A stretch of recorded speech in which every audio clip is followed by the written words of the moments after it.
Hi, I'm Karen Hillen. Welcome to the My HR Partner podcast. We talk about all things HR from recruitment to ending employment. If you'd like support with your HR, check out our website www.myhrp.com.au. Welcome back to another episode of the My HR Partner podcast, where we dive into the nuts and bolts of making your business thrive through strong and effective HR practices. Now, today, we're zeroing in on how small businesses can nail the onboarding process to set up new employees for success. Very important. So, Karen Hillen, thanks for joining me. Thank you. Excellent. Okay, so, Karen, can you break down what a solid onboarding process might look like? What do employers need to be aware of to ensure that, they're excited, they've got a new person starting, that, they can set them up for success? Yeah, and I think that's key. It's setting them up for success. When you've gone to the trouble and the expense of recruiting, finding someone, sometimes finding an employee is hard. You get someone that you think is going to be great. You want to set them up for success. You want to welcome them into your business. So it is important to make sure that you've got some sort of process in place. So when they arrive on the first day, you've got a process and you can go, okay, this is what we do. So having that is so important. I can remember years ago, I walked in my first day at a job and the first thing was, oh, we didn't know you were starting today. Oh, just sit there.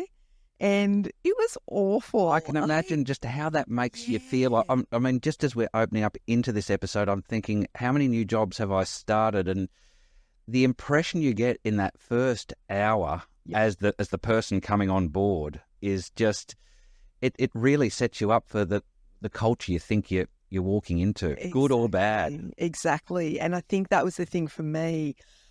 I was nervous starting a new job anyway, and that just made me feel so much more nervous. It's like, oh God, they're not even prepared for me. They're not expecting me. So I don't want other businesses to fall into that trap. Businesses get busy, people get busy. The business is probably really struggling and is busy, and that's why they're recruiting a new person. But if you have a process, it makes it so much easier. So I suppose to start off the onboarding process from the sort of compliance paperwork side of things, there's the employment contract. And ideally, you would have already sent that out to the person and hopefully they've already signed it before their first day. Very important. We've covered that off in many previous episodes. It doesn't always happen. It's better if it does. If it doesn't and, you haven't got those things organised, then that's okay. But again, it's better to be prepared. So you've hopefully already sent out the contract. It's been signed. So then if there are any issues with the offer, the contract, they can be all ironed out before the person's first day. Not something you want to be doing in the first half day of get that out of the way. Yep. So also things like the payroll forms, the tax file number declaration, the super details, bank details, all of those things. If they can be done before the first day, that's fantastic. If not, there's some of the things you'll want to do on the first day. Of course, and you'd expect that as a new employee too. Yeah, but it's good to have an induction policy. It's really good to have a checklist that you can go through to cover off all of the things for induction and orientation on a person's first day, first week, first 2, 3, 4, maybe even up to 6 weeks. I think as an employee, seeing that they've got a checklist, that they've put some thought in, that this is a business that is ready for employees to come on board, that I'm going to be ticking off the things that I need to know and have to do in order to come on board here. Yeah, definitely. And I think that shows, this business is organised, it's got some processes. That's going to make people feel, okay, this is going to be a good place to work. They're welcoming. So I think it really does help to settle someone's nerves too for their first day. Yep. So you can cover things like, their workspace, show them where it is, introduce them to the team. Ideally, if you can give them a mentor or a buddy, that's great too, because then that person knows that they've got that person to go and ask questions. What a cool idea. I wouldn't have thought of that. Yeah. And look, if you're a really small business that's your first employee, well, then that's not going to make sense because it's going to be you. Hard to have a buddy then. Yeah. But if you've got a team, that can be a really good idea. Or you might have people in your business that are allocated certain things to run through induction or orientation with a new employee. So you could have somebody depending on how big your business is, someone from IT might come and talk about, this is how you log in. These are your login details. These are the systems that we use, all of those types of things. No, good idea. And I mean, I'm thinking now, how important is it to take a new person around and introduce them to everybody on their first day? Is that a good idea or not such a good idea, or does it depend on the workplace and the culture? Yeah, look, I think it depends on size. Probably would be the most important thing. If you've got a huge team, it's probably not going to be possible to meet everyone on the first day. But if you're a small business and you only have a small team, I think it's important, just so you're probably not going to remember everybody's name on the first day as an employee, but at least, again, you're going to feel that you're being welcomed because you've been introduced to everybody. People are away. Obviously, that might happen the next day or the day after. But I think it really is, it's good for everybody, not just the person whose first day it is, but even the rest of the team, so they can get to know the new person and welcome them. And, you know, it doesn't have to be, let's have a big morning tea party on the first day. That's nice. But just so people feel comfortable and they know the people, and even if they can get a really short idea of what each person does in the business. So if they do have to go and ask a question, they know who to go to. Yeah. Things like, you know, a staff list or a phone list. So the new person knows, okay, that person is payroll, or that person looks after the IT, or that's the person that does the accounts, or whatever it might be. I think having those processes in place and that sort of paperwork in place makes it a lot easier for somebody. Because like I said, you're not going to remember everybody's name on the first day unless you've got a super memory. So having the list of the team will be really good too, because you can, you know, some people will, you know, make a little map or, you know, write something. Great idea. Yeah. I was just thinking as we were talking about being introduced, that horrible feeling like I'm not going to remember any of these names, maybe one. Yeah. So a little map with who sits where, and what a fantastic idea. And I've had that in I can't even remember where it was now, but in a job that I was in, they gave you a little map and then you could write in people's names and you could see, you knew where to go and who to talk to. That so really is cool. Anything like that's going to make it easier for sure for somebody to settle in. Yep. And I guess you can too sort of bring in things into your onboarding process that I guess will give the new employee an idea about your culture. I remember one workplace I was actually at and had a couple of rules about a new employee's day. One, it was never a Monday; it always had to be a Tuesday. I've heard that a lot. Yep. And two, always started later on the first day and finished earlier. Great idea. So always the new employee wouldn't be in until 10.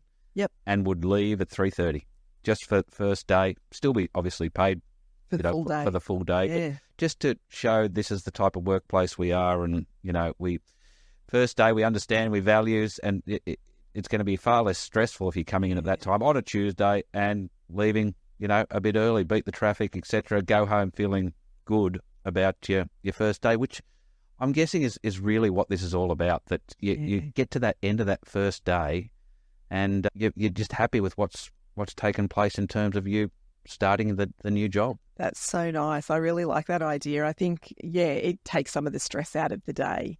I think also other things, I've got an induction and orientation checklist for clients. And oh, you do? Fantastic. It's a template, but of course you can add your own flavour to it. Yeah. Things like public transport or where to park. If parking is a problem in the area, here are some tips on where to park. Great. And if you get here, if they've got flexible working arrangements, for instance, and you've got some choice on times you can start, maybe a tip of if you get here before, 8 o'clock, parking's a lot better. I know one place I worked, parking was at a premium and we had flexi time. It was a government position. So it always made sense to get to work at 7:30 because it was much easier to get a parking spot. For sure. So just the little things like that and tips like that. Also, where's the best place to get coffee? Where are the places around the area to get lunch? What's the situation with lunch? Does everybody have lunch at the same time? Is there a staggered arrangement? Again, all those things. Little things that everyone takes for granted once you're in and working. But you don't know the lay of the land, do you? So it's almost just making sure you're letting them know the lay of the land of what goes on there and how and when. Yeah, and they're not, work-related things in relation to this is your job, these are the processes, but I think they're equally important to settle someone in, to make sure that they can see you're a caring business, you've got a good culture. These are the things we do here. And again, going back to your point about giving an introduction to the business, and it could be, this is our mission statement, these are our values, this is how we think around here, and that's part of the reason we recruited you, because you have the same values as us. So all of those things I think will, again, help welcome somebody into the business and make that person feel like they made the right decision on accepting the job, and, they're in the right place. Which is ultimately what we're talking about here. So, I mean, this has been a fantastic episode for anyone listening out there. So many things you can do that you just probably don't think about. Yeah, and I think that's if you've got it all documented too. Yeah, so document these things. So you could almost have your formal checklist of what you're actually going through, with the compliance and the documentation and the IT and et cetera, but also have your informal checklist yourself to, have I told them about lunch breaks? Have I told them about coffees? And also, important things like emergency evacuation plan, all of those sorts of things as well. So all of those things, if you can have them in a checklist or documented somewhere, you might even get a new employee to watch a few videos, and that might be about safety, or it could be just, I know one organisation I worked with, which was a larger organisation, they used to have a full one day induction. And sometimes you'd be there for 2 or 3 weeks before you got that first one-day induction, because people would come from all different offices and locations. And that was great because you found out a lot about the business. But then technology, they started recording a lot of that stuff. Yep. So then instead of having to go to the head office, which may not be your location, you could watch all of those things on video over the first couple of days, for instance. So there's lots of different ways to do it, and that can depend on the size of the business as well. Yep, absolutely. So I think the key takeaways for me is really plan, prepare, be prepared, and have checklists. Absolutely. And I think it's like for anything in HR or anything in business, really, if you've got a plan, you've got some documentation around it, it just makes it a lot easier. If you're the business owner in your way, somebody else can step in because they know what the process is. Absolutely.